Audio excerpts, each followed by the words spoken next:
Mr. Transformers 96 here with another video. This time is going to be kind of a comparison between my Movie 1 Decepticons from Transformers, and this is kind of like a leader class scale, essentially, between them all. I did just receive 2 new figures, which I was very excited about, that kind of helped fill in my collection that I've been kind of building, and really only one more figure to go that's not released, and I am looking forward to it. But just wanted to kind of give you a look at them all together, talk about how they compare to each other, and just kind of the best way to buy these characters, essentially. So just a little bit of a breakdown.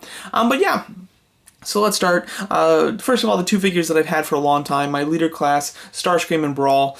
These 2 figures are, I've always really loved them, and it's very funny to me that these 2 are the worst ones of these 5, just because of the other ones just being kind of higher class than these 2, but these 2 still are very nice figures. They scale very nicely with these other figures. I think that they're a good scale. I think some might say that Brawl is a little too small, but not by much. Like, this is a pretty nice scale between all of these, and you can get a better version of this Brawl, essentially, to kind of fit with this collection, because I believe it's Wei Jiang is the company that kind of does a few kind of upscaled figures. That is the company that made that Blackout there. It's essentially the Studio Series 1, but upscaled quite a bit, and redesigned in a lot of places, and then of course newly painted and things. So that Blackout, to be honest, I wasn't planning on getting that Blackout. What I really wanted was Bonecrusher. Bonecrusher was the one that I wanted, and the Blackout one was always intriguing to me, but I never planned to get it. But what made me get it was that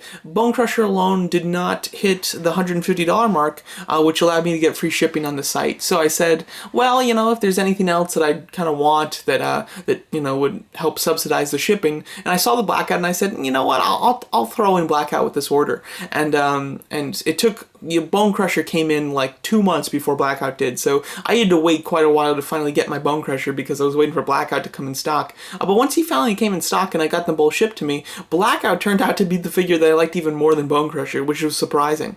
The 2 of them I think just look wonderful. I think Blackout is really the crown jewel of this set. I think that he's the biggest one out of them all, and I like the fact that Blackout is the biggest. In Revenge of the Fallen, Blackout is like massive, and that is, you might be, I know that a common misconception is that is the scale of Blackout, that Blackout should be like twice the size of Prime almost, but that is not the case. In the original Transformers movie, Blackout is not that big. I do like the fact that he's bigger than the rest of the Decepticons here, but he's just kind of he's a big Decepticon, but not any bigger than like Megatron, to be honest, from the first movie. And I know a lot of people, Revenge of the Fallen is the best time to see Blackout with other Transformers, which is why a lot of people just take that as the scale for Blackout, but in the original movie, he's not that big, actually.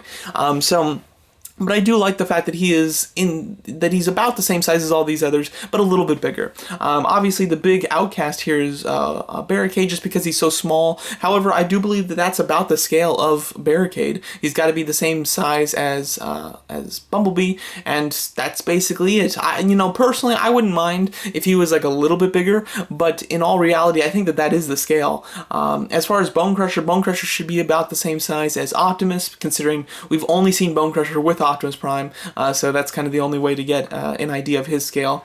And then Starscream, I think that this is actually a really nice size for Starscream, that he's about the same size as Bonecrusher. Maybe if Starscream was a little bit bigger, that would be good. And then as far as Brawl's a hard one to know, because really we only see Brawl with Jazz, and Jazz is a very small Transformer, so it's hard to get a good idea of his scale. I think that Brawl here could be a little bit bigger, but overall I think that he does still look very nice. These all look really nice together. If you're wondering, the Bonecrusher is the Dreamfactory Bonecrusher, which is a third-party company that made a Bonecrusher kind of in this scale. So now the only other figure that I still need to get to kind of complete my Movie 1 Decepticons in a leader/masterpiece type of scale is the Masterpiece Megatron, which is coming out from Hasbro. Of course, they did just show it recently, so that's going to be a nice figure, and that'll kind of complete the set. Although even without Megatron, I think that these look really cool. Because the backup Transformers from the original movie, I think look really nice on their own, to be honest. Even though Megatron's the leader, it's weird, but I don't even think he's necessary in the collection. Nonetheless, I do still plan to get him because he will be a nice addition to the collection here. But overall, I'm very happy with all of these. They all look great. like I mentioned, there is a Wing-Gen version of Brawl here, which they do the same thing as the Blackout one. They made it bigger, not as, like, the difference in scale from the Studio Series one to the Wing-Gen one from Blackout is much bigger, but with the Brawl one, they make it a bit bigger, and then they repaint it and add some extra pieces to it. So overall, I think that would look great. I would love to actually have that Brawl, but it came out a while ago, and I'm not 100% sure where I could buy it, but I would be interested in getting that Brawl. However, if I never do, the Hasbro Leader Class one is still a good addition, and scale-wise, I think works quite nicely. So overall, very happy with all of these.